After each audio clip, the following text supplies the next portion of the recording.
recognized for something that we have been doing now for 44 years, and we still enjoy it. We still get up every morning and go into work and do our thing after 44 years. So still fun. But it's also a reflection of our crew. But they are as dedicated to this as we are. I mean, and it's a huge reflection of their dedication. Absolutely. Yeah, every day we realize we couldn't do this all by ourselves. We wouldn't want to. It's too big. We joke that we all have our lanes, so you stay in your lane. You can put your blinker on and come in someone else's lane for a minute, but ultimately, I'm responsible for money, he's responsible for buying, she's responsible for sales, so we have input in each other's job. That's the key thing, is we don't try to do each other's jobs. You know, we will help if somebody asks, but we have input, like coming to SUPERZOO. Yes, I'm the buyer, but are you kidding me? You think we don't have opinions? You think they don't have opinions? And I mean,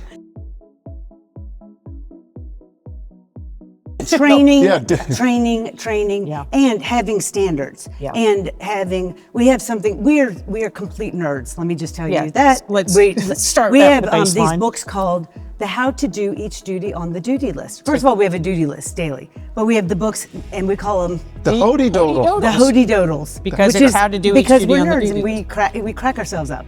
Anyway, so there is a one right way to do everything. There are standards on what this animal eats and how much it gets and how often it should have it. And exactly. How much light should it have? So, like, if you walked into our store today and we hired you, you could follow that book and take care of our animals and do animal care. Live animals have been the lifeblood of our business. That is what we started with. When we first started the business, it was probably 75% fish and 25% anything else. We're still here today. We're still here today because of the live animals. That's what brings people.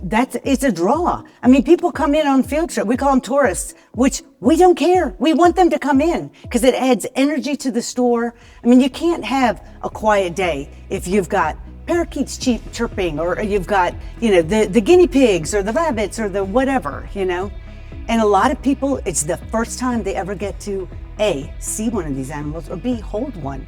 To get that time when here's this little kid and he wants to pet the rabbit, and you put a rabbit in his lap and he gets to pet a rabbit for the first time. Oh my gosh. And we get those all the time.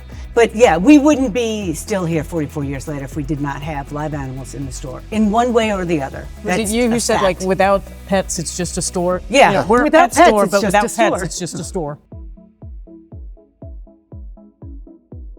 Spotting the trends, and we call it riding waves. We've learned that, we used to get all bent out of shape when a pet food manufacturer would go to the mass market after we as built that brand for them. And everything. We Independence or something. And now it's happened so many times we're kind of numb. Now you just look at the trends. But now you just look at the trends, you ride it as long as you can, and go to the next trend. And that's what going to the SUPERZOOs of the world. Walking the aisles, whether you need it or not. Talking to these people, seeing what's going on, new product showcase, things like that. That's really does it. Well, I'll even add one that we don't talk about as much, is sitting around the lunch tables at SUPERZOO.